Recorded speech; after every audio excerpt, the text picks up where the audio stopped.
Changos mugrosos, ¿qué tal? Carlos Vallarta aquí, comediante de stand-up profesional, semiprofesional, como usted quiera llamarle, haciéndole este video para invitarlo, ¿verdad? Este próximo 2 de octubre, que no se olvida, claro que sí, a menos que tenga usted Alzheimer, entonces no hay ningún problema, puedo olvidar la fecha. 2 de octubre, gente de León, Guanajuato, voy a estar presentando mi nuevo show de stand-up comedy que se llama Rebelde Comodino en el Foro del Lago. Voy a estar presentándolo allá. Los boletos están disponibles en www.carlosvallarta.net. Allá lo espero, 2 de octubre, Foro del Lago, León, Guanajuato, Carlos Vallarta, Rebelde Comodino, 2021, Stand-Up Comedy. Claro.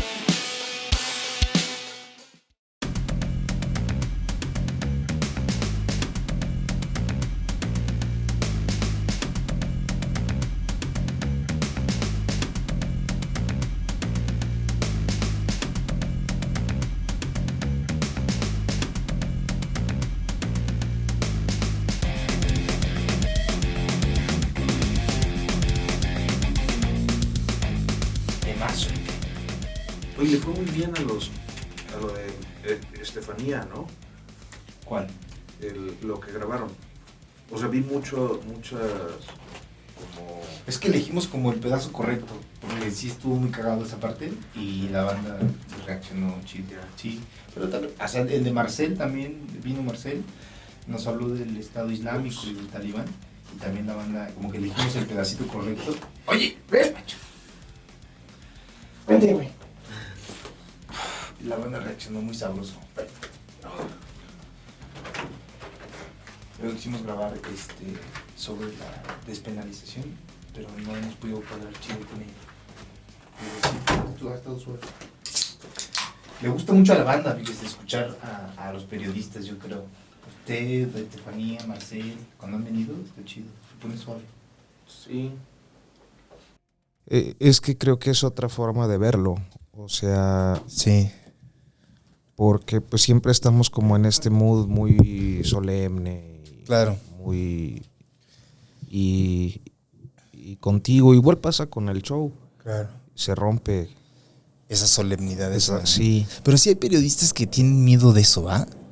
pues la Algunos, mayoría, sí. O sea, yo por ejemplo sí le cuesta un me costó, me costó tomar como decisiones para... pero luego también uno va teniendo sus procesos. O sea, yo lo que concluí como... Cuando empecé a hacer cosas con Olayo fue cuando dije, la verga. Claro. Porque de lo que me di cuenta es que yo había construido una imagen muy formal, muy seria. Claro, Master, sí. Porque empecé muy chico. Entonces... pues necesitaba dar como esa imagen dura y claro, muy formal para que me tomaran en serio, porque sí. los políticos son bien mamones. Ya. Entonces llegaba uno, oiga, es que tengo un programa de radio y quiero que me acompañen. Se ve como sí. Difícil. Y me quedé así. O sea, hasta con la línea. Sí, como que... Y ya pues era como un personaje mío, ¿no? De que cuando salía a medios tenía que ser muy formal y todo. Claro. Y cuando empecé a ir con Olayo me di cuenta de que había otras formas de comunicar lo mismo, ¿no? Claro. Y me sentí a gusto porque empecé a llegar a públicos donde no hubiera llegado nunca, o sea... Sí, y la gente lo quiere mucho, maestro. Lo busca mucho como el consejo. A mí me ha tocado... Y yo también, la neta. O sea, cuando tengo... A usted le consta que le he dicho, oiga, Master, esto va a pasar. Leí esta columna. ¿Hago mis maletas o me quedo otro rato? Y usted me calma, me dice, no, espérate. No, está muy jalado de los pelos. Si quieres, grabemos esto también. Ya está grabando. Y ya, o sea, yo siento que la banda sí le busca mucho el consejo para un punto de vista muy, muy neutral. La verdad, Master, la verdad. No, pues sí, creo que, o sea, al menos es lo que he intentado y es difícil porque también vivimos en un tiempo de polarización. Entonces hay mucha gente que está buscando confirmar lo que cree con comunicadores que digan lo que ellos quieren escuchar o que ya creen y quieren que alguien lo avale, a favor o en contra. Porque es como esta división, AMLO, anti-AMLO. Claro. Y en los dos extremos se comportan de manera similar. Sí. Entonces, pues lo dijimos desde la primera conversación. Sí. Que Este, la neutralidad es eso verdaderamente radical. es un acto de radicalismo hoy. Claro que sí. Eso me parece chingón porque sí hay como un compromiso.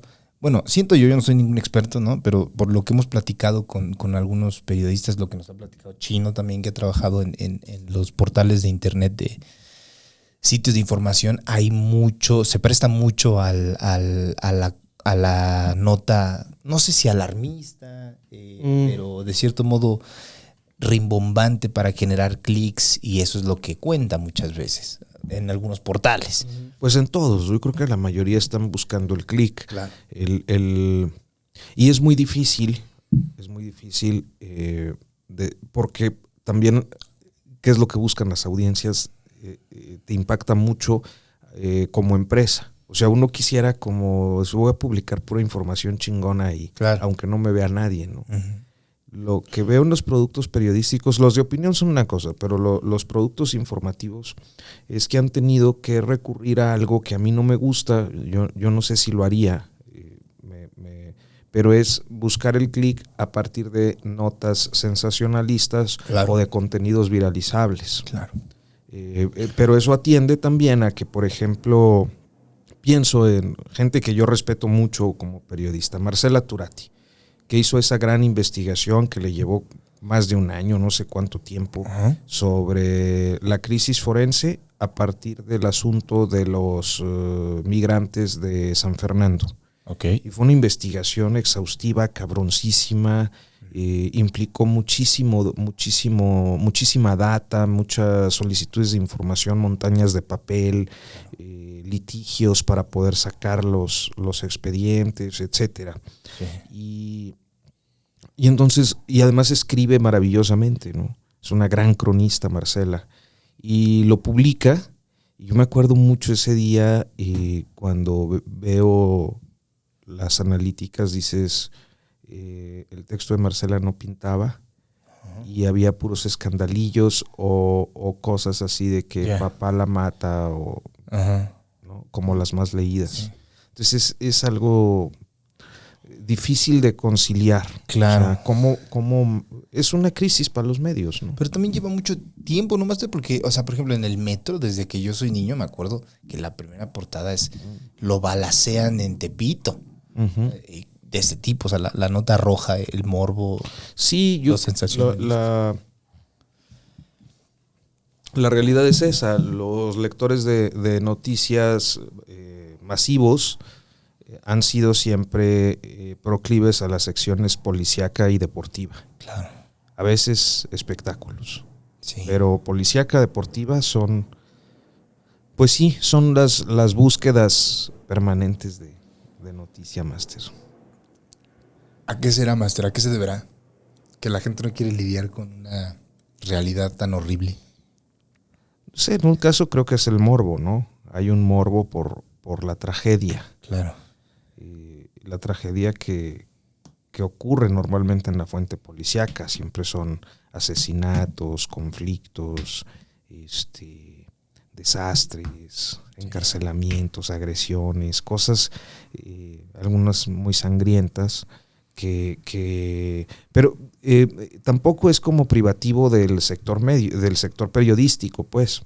O sea, estoy convencido de que las series que tienen una mayor audiencia son las que tienen temáticas así, por ejemplo, ¿no? Claro. A nadie le importa un drama político como le puede importar, a menos que tenga estos elementos de crimen, ¿Entregan algún premio al periodismo aquí en México, maestro? Hay un premio nacional de periodismo que otorga un grupo ciudadano, un consejo ciudadano. Y ¿Cómo se llama, Máster? Premio Nacional de Periodismo. Ok. ¿Y es como el premio al que aspiran muchos periodistas o tiene prestigio? Sí, en el yo gremio. creo que sí. A partir de la ciudadanización, el Premio Nacional de Periodismo lo entregaban los presidentes en la época del PRI. Bueno. Y yo creo que por ahí de los Bueno. años 90, principios de los 2000, el premio se ciudadanizó. Ok. Se hizo un consejo ciudadano, se invitó como jurados a periodistas acreditados y entonces pues tuvo ya otra calidad, ¿no? Ok, ya. Entonces yo creo que pues mucha gente ha aspirado al Premio Nacional de Periodismo. De los premios también los latinoamericanos son muy, muy aspiracionales para los compañeros que les gusta eso, ¿no? Claro. La Fundación Gabo, la Fundación Nuevo Periodismo de García Márquez, que otorga sus premios, su premio anual en varias categorías, Sí. un premio latinoamericano de crónica, el Morse Cabot de Estados Unidos, son como, hay uno en España, no me acuerdo si es Ortega y Gasset, me parece, que también como que es muy aspiracional para periodistas hispanoparlantes, ¿no? Okay. Yo nunca he... Pero, mire, yo lo voy a ser muy sincero, Máster. A mí, como comediante, si les soy bien honesto, me gusta la comedia porque, obviamente como que observo mi entorno y escribo cosas que tienen que ver con eso. Lo describo como observo la dinámica humana y presento los aspectos más absurdos de la misma para intentar generarle risa a la audiencia. Y al mismo tiempo, si puedo ganar dinero de lo mismo, porque qué mejor. Pero también es muy cierto que los comediantes somos bien egocéntricos. Entonces queremos que nos vean y que nos escuchen y que nos regales 1 hora de tu vida para que yo sea el centro de tu atención completamente y te diga cómo está el pedo. Es muy cierto. Y después de eso ya quiero que me ignores completamente.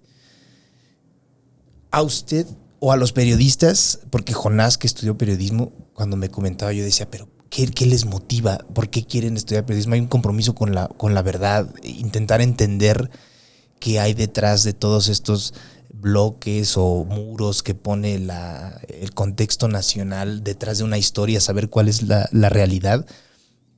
¿Qué es lo que motiva a un periodista, maestro? Platíquenos.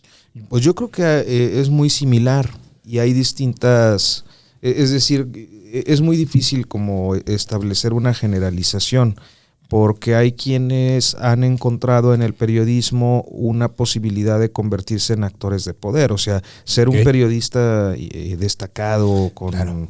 que la gente sigue, que los poderosos están al pendiente de qué es lo que dice. Poder influenciar en Pues claro, es escenario nacional. sí, es una expresión de poder. Okay. ¿No? Y a muchos eso les gusta o les cautiva desde jóvenes la posibilidad de ser poderosos a través del periodismo. Okay. Hay quienes en otra lógica, en el otro extremo, pues asumen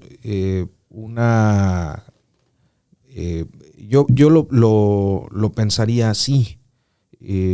Creo que de algún modo es una de las expresiones más básicas de que el ser humano es un contador de historias, ¿no? A los seres humanos, si hay una actividad que nos caracteriza desde que el ser humano aprendió a hablar o a comunicarse, pues es contar historias. Claro. Y de algún modo hay, supongo que esta esencia en quien decide estudiar periodismo, contar lo que está pasando.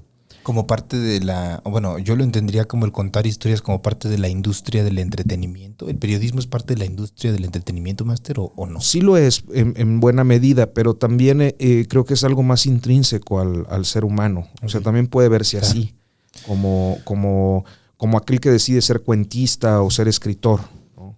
Es contar cosas. Okay. Hay a quienes si tienen una orientación política desde jóvenes, les parece que se trata de una forma de contribuir a la democracia o de contribuir al cambio, de contribuir a mostrar la realidad, para que haya efectos que muevan resortes y engranajes en las sociedades y las cosas cambien. Eso es también. Otros, pues a lo mejor puede ser hasta muy básico, ¿no? Yo muchas veces me he topado con historias de quienes, porque ya somos generaciones que empiezan a hacerse viejas, ¿no?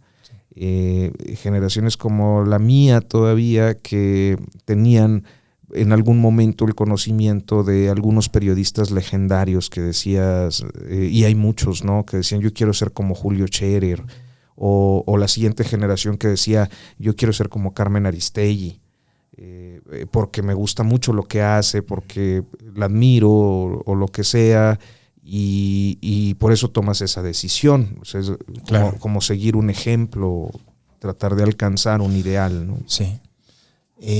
Yo creo que yo tengo de todas, o sea, y agarra un poquito de todas estas. Sí, de todas. Sí. Sí, como lo mencionaba hace rato al respecto del periodista siendo como un actor en el juego de poderes, ¿cuál ha sido, según su perspectiva, Máster, el último gran movimiento periodístico que haya afectado al esquema de poder en México, Máster? O sea, que usted diga, este reportaje de este tal compañero logró estos cambios muy cabrones en nuestra visión del país. Pues mira, yo creo que hay algunos grandes asuntos que han simbrado la percepción de la sociedad, y la forma en la que la sociedad se va a comportar en los siguientes años. Y hay otros que sin tener esos impactos son muy importantes en diferentes escalas. A mí me parece que un reportaje del que la verdad debo decir, a mí siempre me dio mucha envidia que lo publicaran ellos y no yo, o un equipo en el que yo estuviera, es el de la Casa Blanca. O sea, Casa Blanca, pues sí, es un parteaguas en la forma en la que la política en México se estaba viendo en ese momento. ¿Cuándo salió, Máster? ¿2015? En noviembre de 2014. Noviembre de 2014. Ya estaba Ayotzinapa. Claro, o sea, pero no le había pegado muy fuerte a la reputación del presidente. Yo creo que sí, pero habían hecho un cierto control de daños. Cuando sale Casablanca y los dos asuntos están estallando en noviembre, y yo creo, ya no lo creo, lo sé porque pues yo vi las mediciones, Peña Nieto ya nunca se recuperó. Claro, o sea, fue una... Y apenas iba a cumplir su segundo año de gobierno, Máster. Ese mes, o sea, cumplía el segundo año, diciembre. El día primero. Qué fuerte, man. Y entonces, pues es como un auge impactante de los primeros meses, y luego una caída estrepitosa y sonora de la que ya nunca se levanta, y esto termina conduciendo al triunfo de López Obrador. Claro, no lo bajamos de menso 4 años, Máster, entonces ya todo era... Y de corrupto. O sea, era pendejo y corrupto, ¿no? Menso. Sí. Claro. Sí, cierto. O sea, qué fuerte. ¿Y quiénes fueron los autores de ese reportaje, maestro? Mira, a la cabeza... Bueno, evidentemente el liderazgo, digamos, quien facilita o pone las condiciones para que ese reportaje se desarrolle es Carmen Aristegui. Quien encabeza el equipo de investigación es Daniel Izárraga, que es un gran periodista de investigación, y que, bueno, pues fue quien coordinó al equipo. El equipo, la idea original, por lo que yo entiendo, fue de Rafael Cabrera, que es también un gran periodista. Rafael es muy inquieto y es muy, ¿cómo pudiéramos describirlo? Como muy creativo. El promedio de los periodistas pues van, acercan la grabadora o escuchan un discurso y de lo que se dice hacen una nota. Esa es la generalidad. Sí. Y Rafael es muy inquieto. Entonces un día, la historia es más o menos así, estaba formado en la fila del supermercado y pues están ahí los revisteros y ve el Ola donde Angélica Rivera está presumiendo una casa en Las Lomas a donde se irán a vivir, y Y entonces pues se hace una pregunta que, siendo muy básica, nadie más se hizo, porque todos vimos la portada, inclusive algunos hicimos notas de esa portada de la frivolidad. Y se pregunta, ¿y cómo se compró esa casa? ¿Y cuándo? Claro. Y entonces a partir de ahí empiezan a hacer una búsqueda de información que van articulando hasta que demuestran pues ese gran escándalo de corrupción. Claro. Que no fue el único de Cabrera, o sea, Cabrera pues fue el autor de los reportajes sobre el avión presidencial, por ejemplo. O sea, Cabrera tuvo en esa temporada como metió muchos goles. ¿No? Metió muchos goles. Y en ese mismo equipo había 2 chavos jóvenes, muy jóvenes. Ajá. Sebastián Barragán, que sigue trabajando con Carmen, y no me acuerdo del apellido en este momento, porque luego él se va a estudiar al extranjero y lo perdemos de vista, como que anda en iniciativas internacionales. Sí, se llamaba Irving, pero no se me va el apellido. Ellos fueron los autores. Los autores, las cabezas, sí. Los autores intelectuales. Los reporteros. O sea, entonces funciona, me imagino, muy similar a la comedia, porque, bueno, igual la comedia, al menos en mi caso, nace de cualquier estupidez que de repente un día ves y dices, ¿esto por qué? ¿No? En lugar de ponernos a buscar fuentes, especulamos al respecto. Es como una labor periodística muy huevona, Master. Porque solamente en lugar de preguntar y analizar e investigar, piensas y luego ya haces lo demás. Concluyes y le metes los chistes en medio. Pero lo mismo le pasa a usted, por ejemplo, en sus columnas. Ve algo y dice, quiero hablar de esto, e investiga o da su opinión. Mira, lo que pasa es que, bueno, yo soy muy old school, o sea, tengo como esta doble personalidad profesional de ser muy old school y también pues tener algunos esquemas de innovación a la hora de producir materiales. Y esto también me lleva a ser alguien que le gusta mucho trabajar todos los géneros periodísticos. O sea, hay quienes se especializan, ¿no? Que se vuelven cronistas, que se vuelven reporteros de investigación, claro. O que dicen, yo soy reportero del día a día, a mí no me compliquen y a mí me gusta el chocolate caliente y la nota diaria. La nota diaria. Pero en mi caso me gustan todos los géneros. O sea, yo pues hago noticia, a veces hago un breve de 2 párrafos y me gusta hacerlo. Sí. A veces hago un reportaje amplio, a veces hago reportaje de investigación, reportaje opinativo, o sea, me gusta hacer entrevistas, me gusta hacer crónicas y me gusta hacer trabajo de opinión, que últimamente hago mucho porque pues como ando luego recorriendo podcast y claro. Siembra su opinión, Master. Sí, opino mucho. Y a veces me doy hueva yo solo, la mera verdad. Digo, ay, güey, ya. Pero bueno, en cualquier caso, me gustan todas las formas de expresar el periodismo. O sea, me gusta hacerlo escrito, impreso. Me gusta mucho todavía leer. Me entusiasma mucho. Y eso es algo que yo creo que se va a perder en muy poco tiempo. Pero por pues el impreso. Me gusta mucho tener una portada. O sea, yo me sigo emocionando con una portada casi igual que cuando empezaba. O sea, cuando veías tu primera portada y era una... wow. Sí. Claro. A mí eso me sigue motivando mucho. Y el género lo elijo en función de el tema, ¿no? O sea, hay quienes, pues, digo yo, se especializan, entonces, pero no puedes hacer una crónica de todo. O no puedes hacer un reportaje de todo. A veces el tema es bueno, pero no te da más que para un breve. Y ese breve es suficiente y es noticioso y a lo mejor dirían hoy se viraliza o causa un impacto, pero es un breve porque no hay para más. O sea, es la información que hay y eso es lo que redactas en un lenguaje neutral, objetivo, que trate de no tener calificativos, de no opinar, ¿no? Claro, de no estar sesgado. Exacto. ¿Quién califica ese lenguaje, Master? Uno ¿El mismo. editor? No, uno mismo, es parte de la técnica. Okay. Es parte de la técnica donde tú vas diciendo o vas explicando los elementos informativos que tienes, sin usar calificativos, por ejemplo. ¿Por qué Zabludovsky no hacía eso, Máster? ¿Zabludovsky para usted es un periodista? Díganos Yo creo la que verdad. sí lo fue. Un periodista pues que estaba al servicio del poder, ¿no?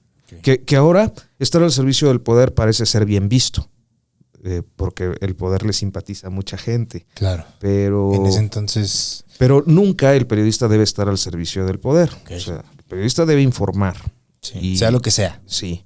Y lo mismo pasa con la opinión. O sea, cuando haces opinión, yo creo que lo tienes. A mí me gusta mucho lo que hacen los españoles con un género que en México no se practica mucho.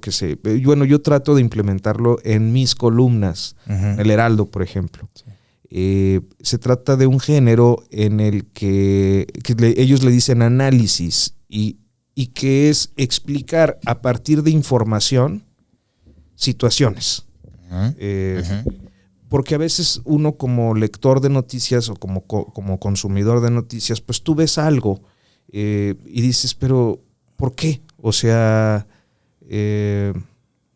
no sé, estoy pensando, ves una noticia donde la secretaria de Gobernación renunció y fue elegida como líder del Senado o presidenta del Senado. El entender por qué de esa decisión. Sí, Es el análisis. entonces, pues la nota es muy parca y es muy neutra y es muy objetiva. La nota dice, la secretaria de Gobernación Olga Sánchez Cordero renunció hoy al gabinete presidencial. A partir de mañana será reintegrada a su escaño en el Senado de la República, a punto de que cambie la legislatura. El presidente López Obrador le agradeció sus servicios a lo largo del primer trienio de la actual administración y le deseó que le vaya muy bien. Actores políticos reaccionaron al respecto, desde la dirigencia del PAN se dijo esto, el actual coordinador de los senadores morenistas expuso esto otro, fin. Ajá. Es una nota informativa donde tú te das cuenta rápidamente de que una funcionaria relevante del gobierno dejó el gobierno, se va a ir al Senado y qué fue lo que se dijo en torno a que lo haya hecho. Okay. Y ya, esa es una nota objetiva, neutral, sí, que te informa, punto. Sí. ¿Por qué ocurrió eso? Cae en el género del análisis, ¿no? Pero no el análisis opinativo que es lo que abunda mucho en las secciones de y opinión. En la comedia también, más. Sí. Pura opinión. Claro. Sino que un análisis tendría que ser, a ver, en esta fecha la secretaria perfiló esta situación con una declaración en la que ya más o menos anticipaba que iba a dejar la Secretaría de Gobernación. Okay. La razón, un desencuentro con este otro funcionario y la necesidad de realizar una serie de ajustes que el presidente López Obrador expresó en tal ocasión hace 2 meses, dando a entender que iba a hacer cambios coincidentemente después de conocer los resultados electorales del 6 de junio. Esos resultados electorales le desbalancearon el Congreso de manera que tenía que enviar a una persona que fuera de su confianza a la bancada de su partido para que retomara algunas de las operaciones políticas complicadas por esto. Y entonces tú vas con información y datos concretos explicando por qué ocurre una situación. A mí eso me gusta. Está verga. Me gusta mucho el análisis. La neta. ¿No? Yo creo que también, o sea, es lo que hace un poco en Notas Sin Pauta también cuando llama a la mesa y todos exponen sus puntos y creo que todos hacen un análisis muy sabroso, la verdad, de una situación en específico. Sí, ahí la ventaja es que, por ejemplo, todos ellos son grandes periodistas y son gente con mucho oficio periodístico. O sea, la Mesa Sin Pauta tiene 4 periodistas, yo soy ahí nomás el que les da la palabra. Sí. Pero esos 4 periodistas tienen más de 20 años de trayectoria y han sido extraordinarios en sus respectivas trincheras. Sí. Entonces eso acredita mucho lo que exponen, ¿no? ¿No le ha costado, Máster, no sé si sea, o sea, ¿usted considera que el periodismo es su vocación, su pasión, Máster? Sí. ¿No le ha afectado esta vocación, pasión en su vida personal? Bueno, como yo lo entiendo, Máster, espero que no esté mal, esta necesidad de decir las cosas como son y el análisis de la misma de por qué ocurren, ¿le ha afectado en alguna ideología personal que usted o no tiene ninguna ideología política, Máster? Sí, yo sé, todos la tenemos y de algún modo eso también se refleja. O sea, cuando hablamos de objetividad o de neutralidad, normalmente nos estamos refiriendo al género noticia o a los géneros noticiosos, donde es principalmente el manejo del lenguaje lo que hace objetivo o neutro un trabajo periodístico. A veces la gente piensa otras cosas, ¿no? Pero es eso. Pero a nivel personal uno siempre tiene una carga ideológica. Yo creo que en mi caso, y esa carga ideológica se expresa hasta en el primer párrafo, se expresa en cuáles son los elementos informativos que destacas, claro, ¿no? Pues hay una carga subjetiva en eso. Sí. Tú le impones al lector qué fue lo que pasó, Sí. en función de lo que tú consideras que es importante, y eso que consideras que es importante atiende en parte pues a tu formación ideológica. Claro. En mi caso muy personal, yo sí soy muy preciso a la hora de definir las cosas. Nunca me ha gustado, desde que era muy joven, la idea de separar en izquierda y derecha todo, o centro. Para mí es indebido y es una forma de analizar las realidades políticas de una manera muy superficial. Tampoco me gusta esto de liberales conservadores porque no describe la realidad como la debe de describir, la realidad política. Entonces trato de ser muy preciso conceptualmente, porque yo considero que hay un abanico de corrientes ideológicas que convergen en una escena política y que en mi caso se identifica de manera muy clara con el pensamiento liberal, primero, porque sí soy un convencido de las libertades, de todas. No, para mí es un principio.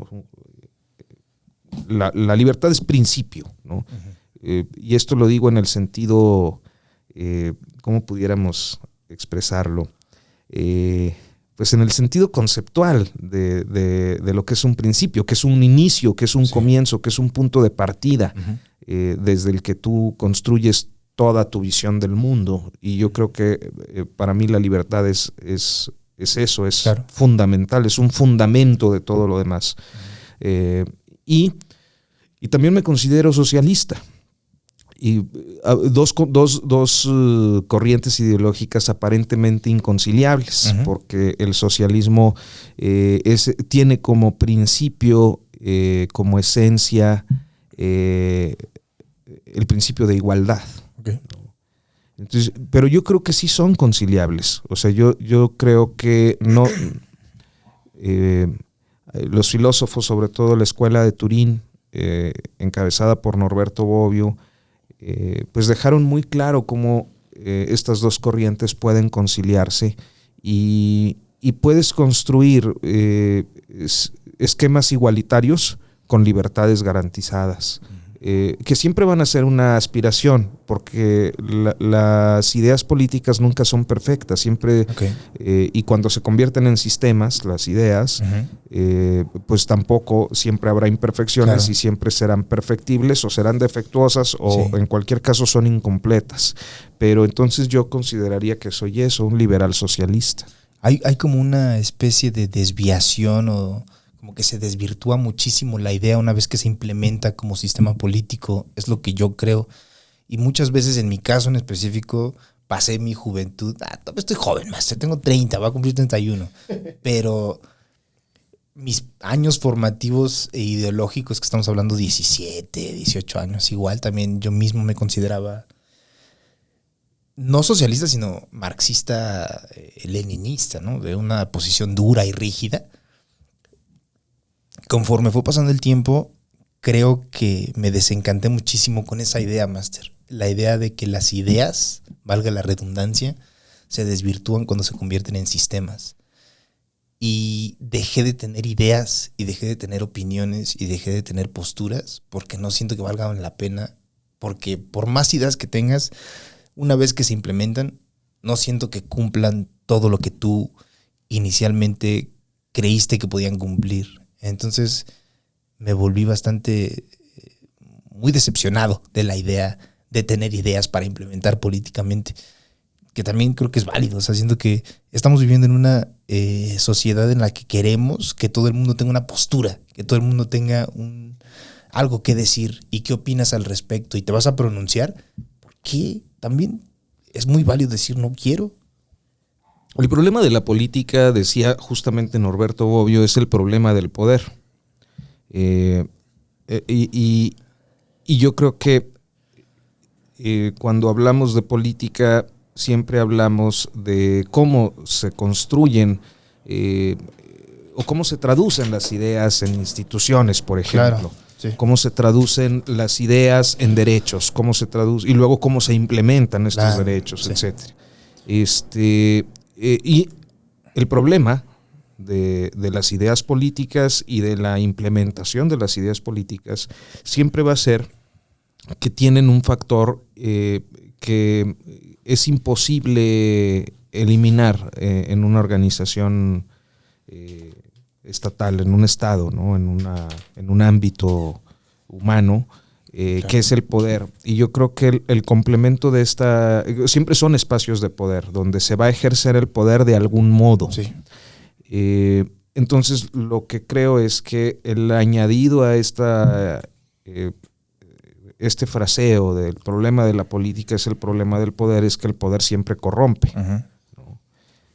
Entonces, lo que va ocurriendo es que siempre vas tratando de generar las condiciones de contrapeso o de revisión, Sí. para que ese poder no se corrompa. Y a veces eso se te vuelve un Claro. aparato muy obeso a la hora de implementarse. Pero ¿no son los contrapesos también otra iteración del poder? Sí, claro. Entonces, ¿cómo evitas que esos contrapesos se corrompan también? Por eso se vuelve todo tan obeso, ¿no? Claro. tan complejo. Sí.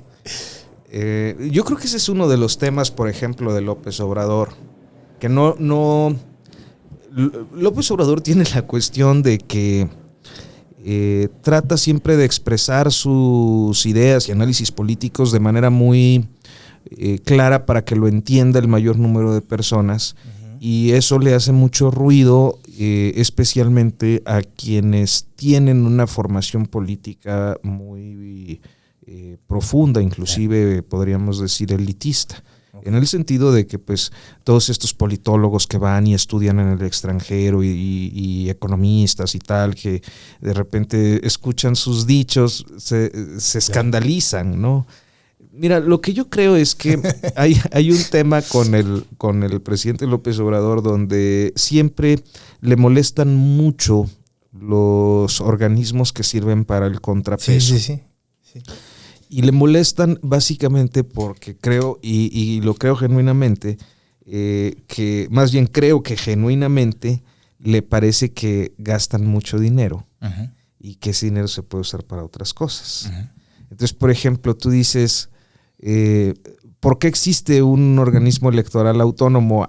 Pues porque en México y en cualquier democracia siempre va a haber un cabrón corruptor. Claro. Que va a aprovechar el aparato electoral, entonces necesitas que sea autónomo, colegiado, que cueste mucho dinero para que tenga candados y no sé qué.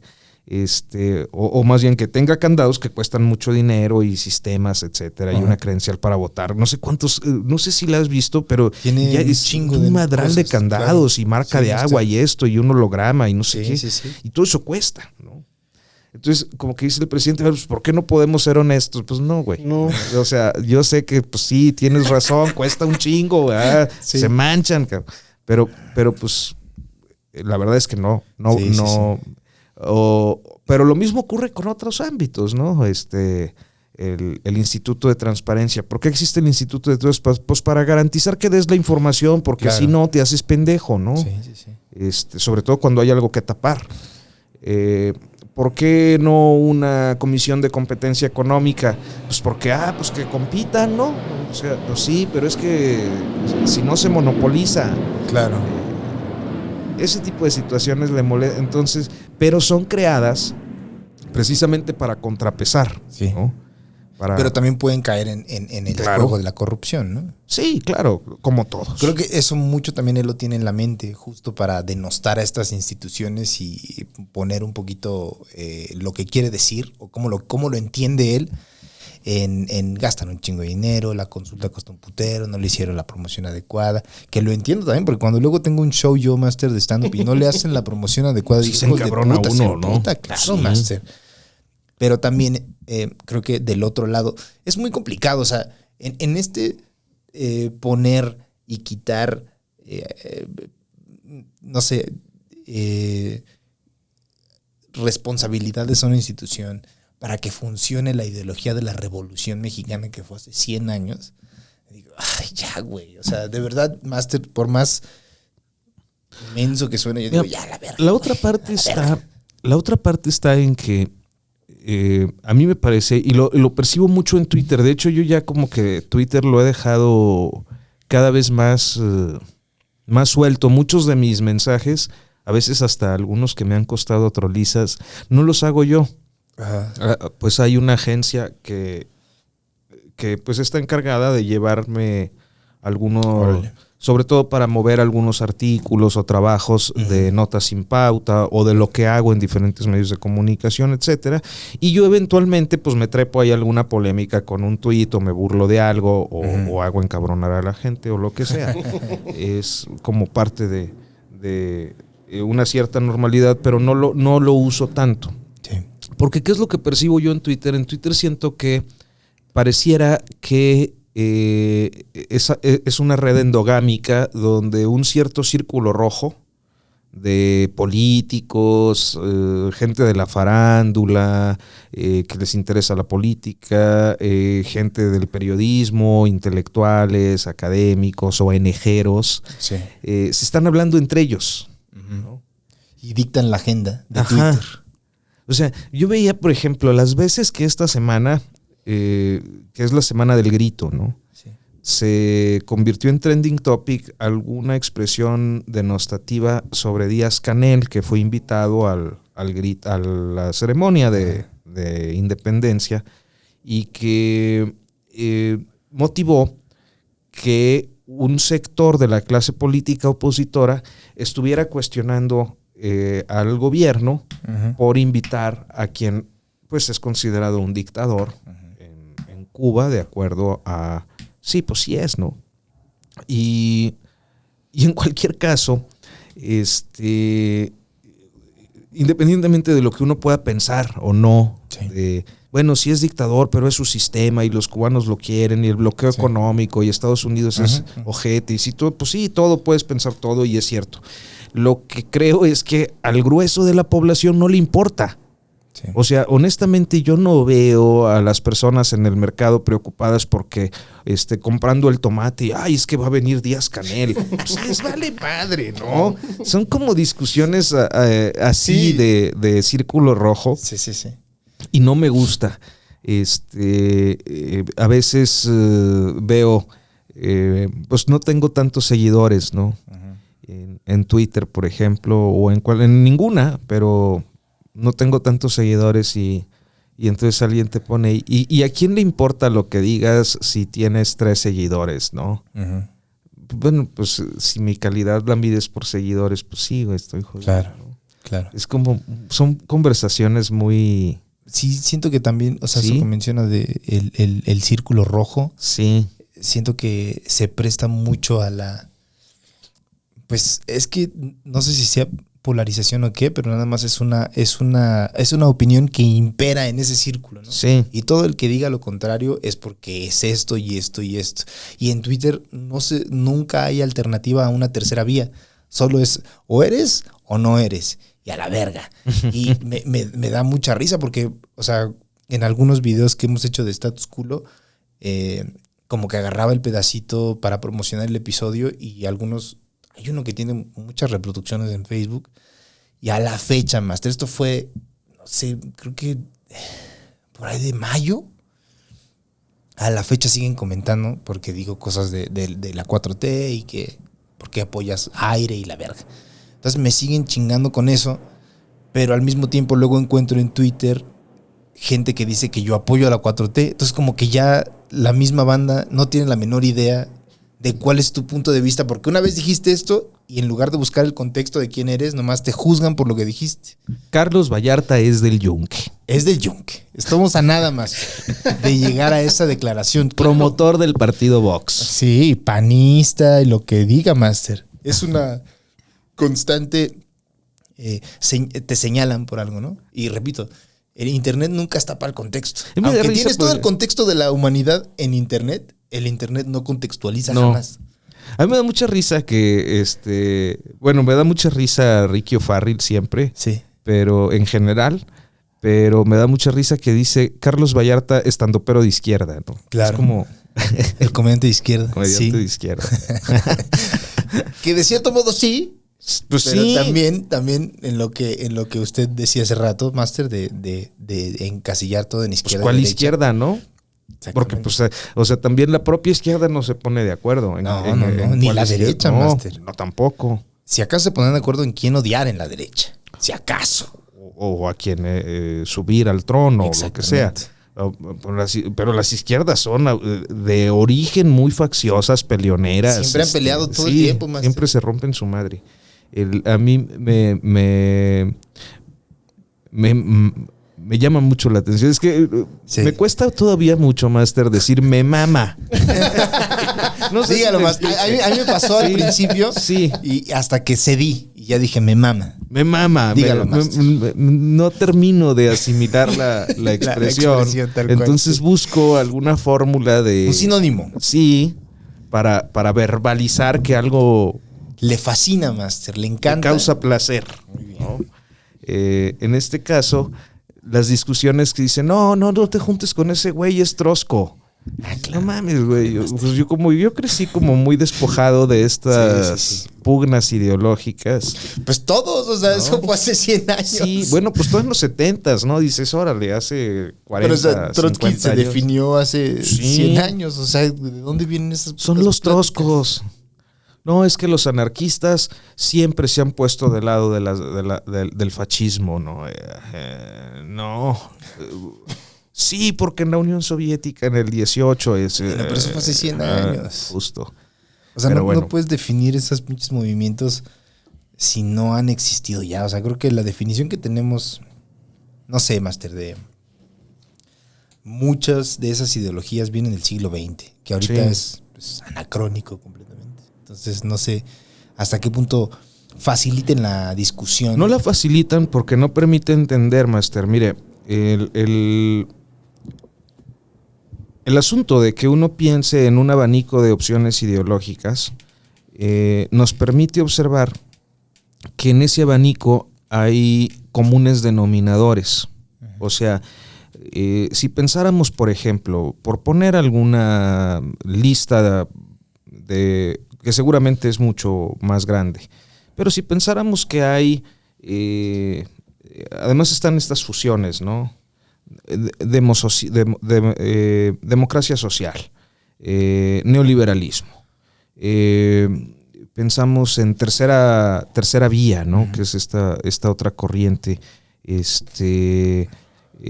Estos otros del impulso globalizador, ¿no? Que ya todo mercado y todo global y libres de fronteras, etcétera, Claro. ¿no?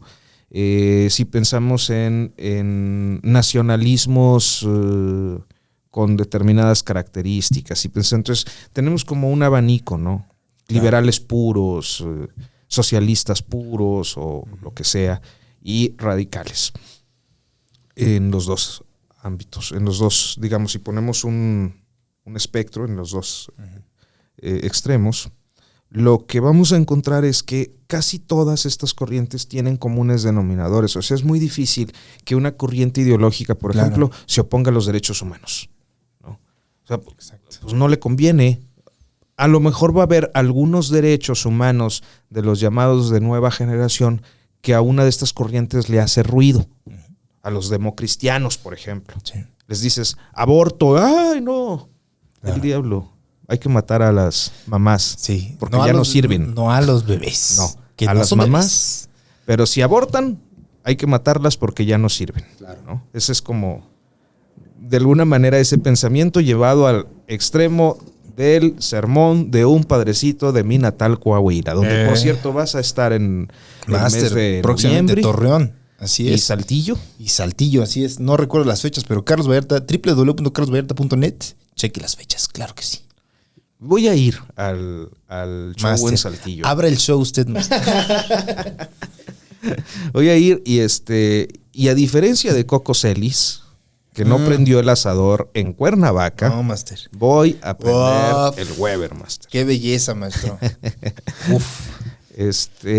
El caso con las corrientes ideológicas es ese, o sea, hay muchos temas en los que no pueden, Claro. no pueden chocar, ¿no? Están ahí. A ver, ¿qué corriente ideológica se opone a elecciones? Como corriente ideológica, no como grupo de poder, que es la diferencia, Ok. ¿no? Pero a ver, ¿qué corriente ideológica dice, no, que ya no haya elecciones, aquí decidimos con una... ¿Qué corriente se opone a la voluntad popular, no? Sí, Ninguna. ninguna. Sí. Entonces hay como muchos temas, así como estos que son muy básicos, hay muchos otros temas en los que están de acuerdo. O sea, no las corrientes ideológicas. A la hora de que estas corrientes se expresan en grupos de poder, es donde tienen diferencias. Y tienen resistencias o impulsos o consensos o disensos. ¿Pero no es eso por la traducción de las ideas a los sistemas? ¿Vienen de ahí esas...? Sí, y porque también la política implica mucha negociación, porque siempre una decisión política afecta o beneficia a alguien, ¿no? O sea, en cualquier caso la decisión política tiene un efecto. Y en ese sentido, o sea, si lo ponemos en términos muy accesibles, ¿no? Digamos, por ejemplo, la decisión política del eliminar el outsourcing, aunque sea medias o lo que sea, pero vamos a dejarlo así para no entrar en detalle. ¿Qué es el outsourcing? Pues una forma de contratar a las personas sin contratar, generándole a la empresa el beneficio de la mano de obra, sin las cargas económicas que representa mantener a un trabajador, pagándole sus servicios pues de salud, sus prestaciones básicas, etcétera, ¿no? Sí. ¿Esto qué provoca? Pues que dicen en el discurso político, y decimos, porque luego los periodistas repetimos mucho eso, una precarización del trabajo. Pues tú le dices una precarización del trabajo al obrero del outsourcing y a lo mejor no entiende muy bien. Pero lo que dices es que tienes o sea, para ser más claro, tienes un trabajo de mierda. Sí. Donde no tienes salud, no tienes servicios de salud, no tienes seguridad social, no te van a pagar aguinaldo, o si te lo pagan, no es como decir. O sea, tienes un trabajo pinche, un trabajo mal pagado, un trabajo donde te explotan y no debiera ser así, porque tú estás generándole riqueza a un cabrón. Sí. Que tiene una empresa o a una bola de cabrones. Entonces, dicen, vamos a eliminar el outsourcing porque es malo. Y tú dices, claro, qué bueno. Pero luego del otro lado, te das cuenta de que también hay argumentos válidos, algunos argumentos válidos de parte del sector empresarial y de quienes están contratando outsourcing. Sí. Y básicamente tiene que ver con costos de operación, productividad, etcétera. ¿Cómo concilias estas dos posturas? Por ponerla en términos de hoy, ¿cómo concilias una postura de Morena y el López Obradorismo frente a una postura del PAN? ¿No? Claro. En donde los dos tienen argumentos válidos. Sí. ¿No? Porque a lo mejor es cierto que hubo empresas que nacieron y que no se van a poder sostener, y a lo mejor dices de generar un trabajo pinche, pues ya no van a generar ninguno. Claro. ¿No? Y va a haber gente desempleada, etcétera. Sí. Entonces tienes este choque. El problema de la política también está ahí, en cómo concilias situaciones que independientemente de ideológicamente yo diría a chingar a su madre. Pues sí, ¿no? pero en la práctica es otro sí, pedo. güey. A ver, no manches, me va a generar tantos cientos de miles de despidos, claro. de gente en la calle. ¿Cómo le hago? ¿No? Sí. Entonces, la política tiene que encontrar las fórmulas y los mecanismos de resolver eso. Pero también, Idealmente, Master, idealmente es así. ¿Qué es lo que se negocia? Es el problema. No siempre se negocia lo que se está diciendo que está en el debate. A veces lo que se negocia es, por ponerlo de algún modo, bueno, se la voy a aprobar, pero ¿qué le parece si me suelta ya el asunto de Ricky Riquín Canallín? claro, ¿No?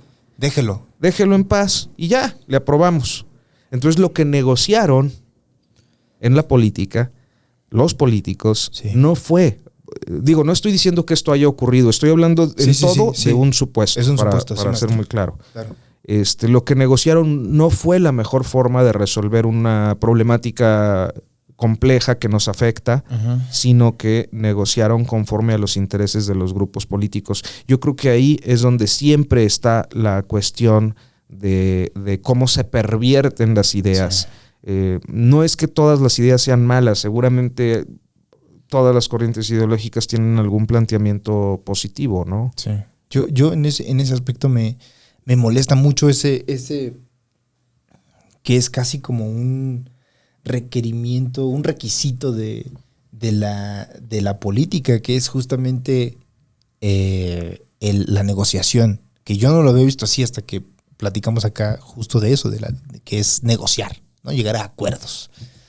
Y sí, pero muchas veces también estás llegando a acuerdos, están llegando a acuerdos personas que no tienen la menor idea de cómo es ser, en este caso, un trabajador del outsourcing. No tienen la menor idea. Ellos están trabajando con sus ideologías y a partir de la ideología, no de una experiencia empírica, están decidiendo qué es lo mejor para un cabrón que vive completamente distinto a esos güeyes. Yo trabajé en varios call centers, que era justamente contratación de outsourcing, y entiendo un poco los dos aspectos. Hoy en día que afortunadamente tengo un estilo de vida un poco más holgado. Y digo, bueno, en ese entonces pues, sí estaba de la verga, pero güey, necesitaba el dinero y lo que sea que me dieron ayudó a mi familia. Pero también hijos de puta, ¿por qué no me daban esto y no me daban aquello? Y me hacían trabajar 9 horas, 1 hora gratis, según ellos, para comer. No, o sea, sí, son 9 horas, 8 de trabajo completas y 1 hora de comer que no te vamos a pagar, pero tienes 1 hora para comer. Y es como, ¿por qué tú, como un cabrón que no entiende este pedo, vas a decidir sobre este pedo cuando no sabes cómo es ser un cabrón que trabaja en eso?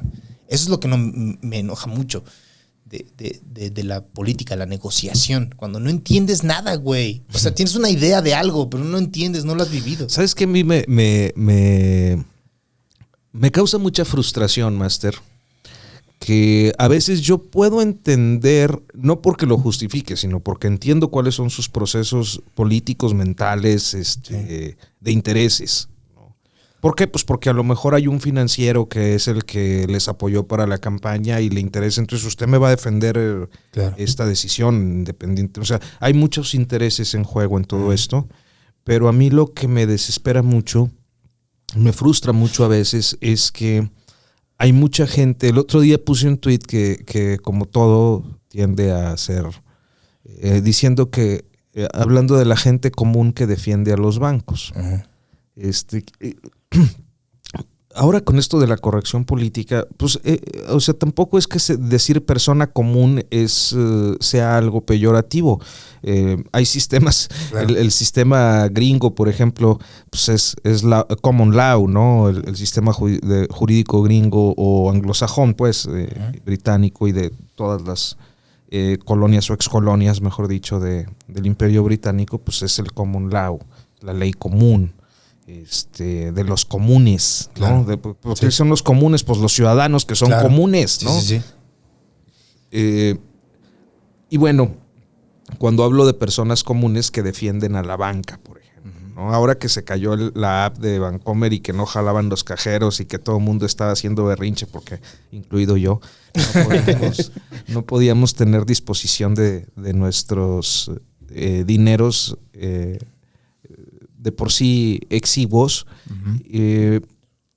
Hay gente que dice, bueno, todo mundo se equivoca, lo que ustedes están haciendo no saben si le va a costar el empleo. O sea, a ver, no, usted no tiene por qué defender cabrones, ¿no? Y eso luego pasa mucho, o sea, hay como un adocenamiento, yo creo que hay quienes han hablado de eso, pero es como esto de ser el esclavo feliz, ¿no? Uh-huh. Hay un término gringo que vipéamelo mi chini. Ajá. El encargado de administrar a los esclavos, ¿no? El que vive en la casa grande, Ajá. el más beneficiado. Sí. Y los esclavos, pero ¿qué ocurre luego con cómo le haces para a veces mostrarle a la gente que está siendo explotada, ¿no? Claro. Está contenta siendo explotada y dices, bueno, ahí ya no hay pues más que esperar a que en algún momento caigan los 20, ¿no? Pues es que también el puto sistema te educa desde pequeño para hacerte creer o entender o apreciar el hecho de tener un trabajo, sea como sea, pero tener un puto trabajo. Cuando yo vivía en Chicoloapan, Master, lo que más quería era un puto trabajo, el que fuera, con tal de salir de ese puto infierno de mierda que era vivir en Chicoloapan. Alguien denme un trabajo, el que sea, lo que sea. Dame dinero para poder ahorrar, vivir, aunque me cueste una mierda. Pero si yo puedo lograr cierta independencia de ese trabajo, lo voy a tomar. Y chingue su madre. Y decía, güey, ¿por qué no hay trabajo? ¿Por qué nadie me da trabajo? Y aplicaba para trabajos en Ciudad de México. Y decía, yo voy a ir siempre que... Por eso entré a los call centers, porque quería un trabajo. Para ser independiente, para tener dinero. No importa que dentro de mi independencia personal iba a ser dependiente laboralmente de un cabrón que iba a hacer lo que quería conmigo. Es también el otro lado que no entienden estos ojetes. Sí, fíjate, yo pienso mucho, por ejemplo, en los momentos de las crisis y cómo ves las discusiones políticas cuando estás viviendo una crisis en el barrio, ¿no?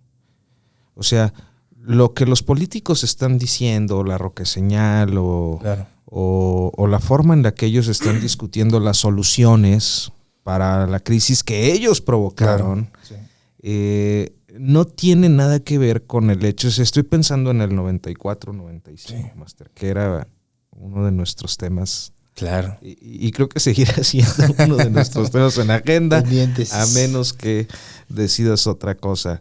Pero era el momento de ver cómo los vecinos con los niños con los que tú te criaste y fuiste creciendo juntos en la cuadra, estaban cargando el camión de la mudanza porque el banco les estaba quitando su casa porque ya no pudieron pagar, ¿no? Era ver a tus amigos, en mi caso, pues allá en el norte, despedirse y tomar la vía del ferrocarril para tratar de llegar a la frontera. Claro. Y encontrar algo del otro lado. Sí. Eran los infartos de aquellos amigos que no eran necesariamente del barrio, pero que tenían una situación económica, si bien no de ultra riqueza, pues sí de holgura para pagar el colegio privado, lo que fuera, y sus negocios cerraron, ¿no? Las pequeñas fábricas que tronaron, ¿no? Con mucho esfuerzo, construidas en 1 o 2 generaciones y que no pudieron librar la crisis. Y que cuando pasó la crisis, pues ya no pudieron recuperarse porque llegaron las grandes empresas internacionales a desplazarlos. Sí. O que eso es lo otro, cómo se tradujo, por ejemplo, el libre comercio, ¿no? El Tratado de Libre Comercio. Claro. En ese tipo de cosas, en esta vida de sociedades que vamos fracasando todo el tiempo en todos los ámbitos, o sea, porque sí recorre una buena parte del espectro, de la sociedad, ¿no? Y eso sí, pareciera que los políticos no lo entienden, no lo ven, se hacen pendejos, porque al último pues está el beneficio personal, o sea, yo gano 200,000 pesos como senador, además de un chingo de cosas que puedo ganar como senador, pues, al último respondo a los intereses por los que estoy aquí, por los que gano eso. Debería de ser outsourcing para los senadores, Master, a ver si no se ponen las pilas los hijos de puta. Es la vieja consigna, ¿no? Claro. De salario mínimo al presidente para que vea lo que se siente, ¿no? Así es. Verga, Master, es un temazazo todo este empezamos hablando de una cosa y me gustó mucho que evolucionó muy sabrosa la plática. No, pues siempre es un privilegio, Master. No, maestro, al contrario, muchas gracias por acompañarnos. Y nada, mi querido Chino. Gracias por estar aquí, por recibirnos en Casero Podcast. No, aquí andamos. Ya, rápido, yo soy convoyente de Master. Y, o sea, yo lo caché ahí en el simulacro y desde ahí dije, ahora sí que estoy faneando. No, sí. No, me gusta un buen y yo decía, a Arturo Rodríguez lo tiene que escuchar un montón de banda. Y mira, ya te están escuchando mucha gente más. No, pues estoy bien feliz de estar en Casero Podcast, man. Yo también te admiro mucho, Chino. Muchas gracias, maestro. Gracias, un episodio más de Status Cool. Claro.